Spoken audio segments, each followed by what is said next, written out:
इस समय हम गुजरात में सौराष्ट्र यात्रा कर रहे हैं। अब हम सोमनाथ से दीव जा रहे हैं, जो कि यहाँ से 90 किलोमीटर दूरी पर है। दीव एक केंद्र शासित प्रदेश है। दीव समुद्र के बीच एक छोटा सा द्वीप है, जो कि केंद्र शासित है। आज हम यात्रा करेंगे दीव से 3 किलोमीटर की दूरी पर स्थित गंगेश्वर महादेव मंदिर की। समुद्र के किनारे बने इस मंदिर की निराला ही कुछ और है और काफ़ी प्राचीन भी है। हाँ, यहाँ एक निवेदन भी आपसे करना चाहता हूँ। यदि आपने अभी तक चैनल को सब्सक्राइब नहीं किया है तो सब्सक्राइब कर लें एवं लाइक करें एवं बेल आइकन को दबा दें, जिससे कि अगले वीडियो की सूचना आपको मिल सके और हाँ, मुझे भी आपसे और वीडियो बनाने की प्रेरणा मिल सके। गंगेश्वर महादेव मंदिर दीव में आ गए हम लोग। केंद्र शासित प्रदेश है दीव में। ये देखिए गंगेश्वर महादेव का गेट है। वाले जो दीव कहा जाता है, हम लोग दीव में आए हुए हैं। केंद्र शासित प्रदेश है ये। समुद्र के किनारे गंगेश्वर महादेव का मंदिर है। अभी देखिए समुद्र का साइड आपको दिखा रहे हैं, फिर अभी आपको मंदिर भी दिखाने का प्रयास करते हैं। ये देखिए समुद्र की लहरें कितनी तेज हैं। ये देखिए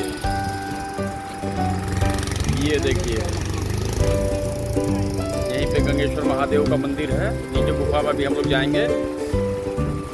सागर दर्शन करा रहे हैं पहले। ये आपको सागर दर्शन करा रहे हैं। ये देखिए, वो मुझे लगता है वही मंदिर होगा।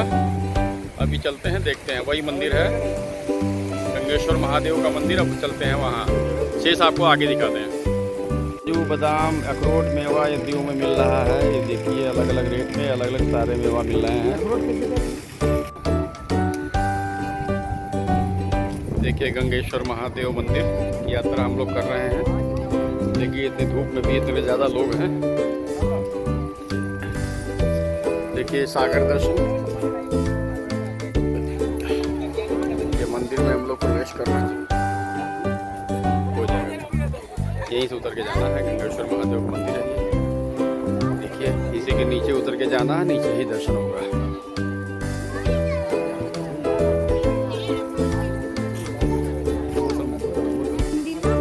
ये नीचे ये देखिए हम लोग नीचे जा रहे हैं। गंगेश्वर महादेव दर्शन के लिए यहाँ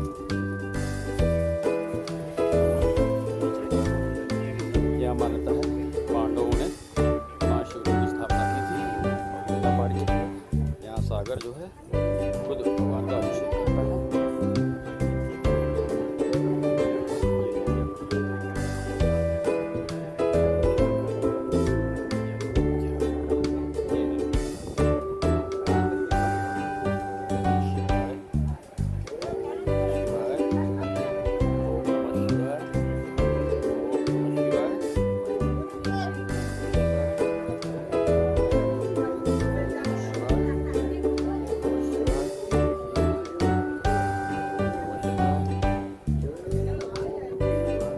तूफान मारती समंदर की लहरों के बीच में यहाँ पर गंगेश्वर महादेव का मंदिर मौजूद है। यहाँ समंदर की लहरों का शोर आपको सुनाई पड़ रहा होगा। मंदिर को 5 शिवलिंग के नाम से भी जाना जाता है। यह मंदिर बताते हैं कि 5000 वर्ष पुराना है। समुद्र तट पर एक चट्टान की गुफा में यह शिवलिंग स्थापित है। चट्टान पर शेषनाग की आकृति उभरी हुई है। यहाँ भगवान गणेश की भी मूर्ति है, श्री विष्णु जी की भी मूर्ति है, लक्ष्मी जी की भी मूर्ति है और यहाँ छोटे बड़े 5 शिवलिंग स्थापित हैं।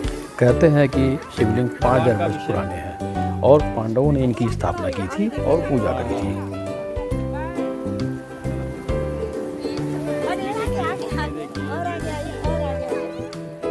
टाइड के समय समुद्र का जल आता है और शिवलिंग का अभिषेक करता है। इस समय लो टाइड का समय है, इसलिए जल थोड़ा शिवलिंग तक नहीं पहुंच पा रहा है, लेकिन आप देख सकते हैं कि जल अंदर तक आ रहा है। अभिषेक कराते हैं भगवान का अभिषेक।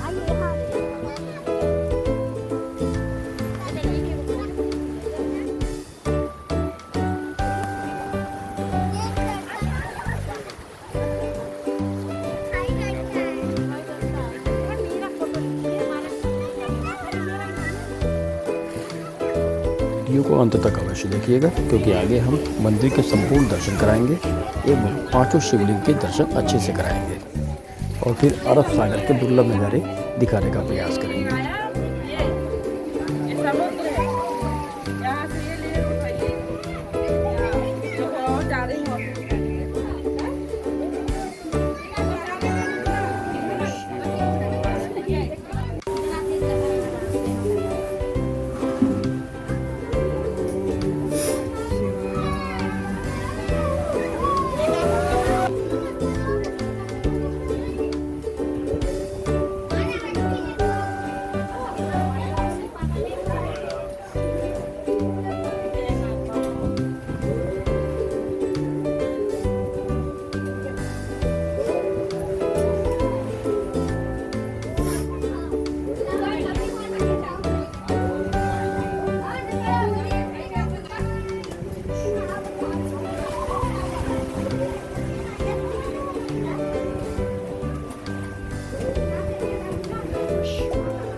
अरब सागर के किनारे बहुत ही शांति है एवं बहुत ही मनोरम दृश्य है, इसलिए थोड़ा वक्त हम समुद्र के किनारे बिताएंगे। जो लोग अभी यहाँ नहीं पहुँच पाए हैं, हमारे वीडियो के माध्यम से संपूर्ण दर्शन कर सकते हैं। आप इस वीडियो के माध्यम से अपनी उपस्थिति को महसूस कीजिए और फिर हम मिलेंगे एक अगले वीडियो में, जिसे हम इसी बीच में स्थित नागोआ बीच पर आपको ले चलेंगे। नागोआ बीच के बारे में कहा जाता है कि ये मिनी गोवा है। तब तक के लिए हर हर महादेव।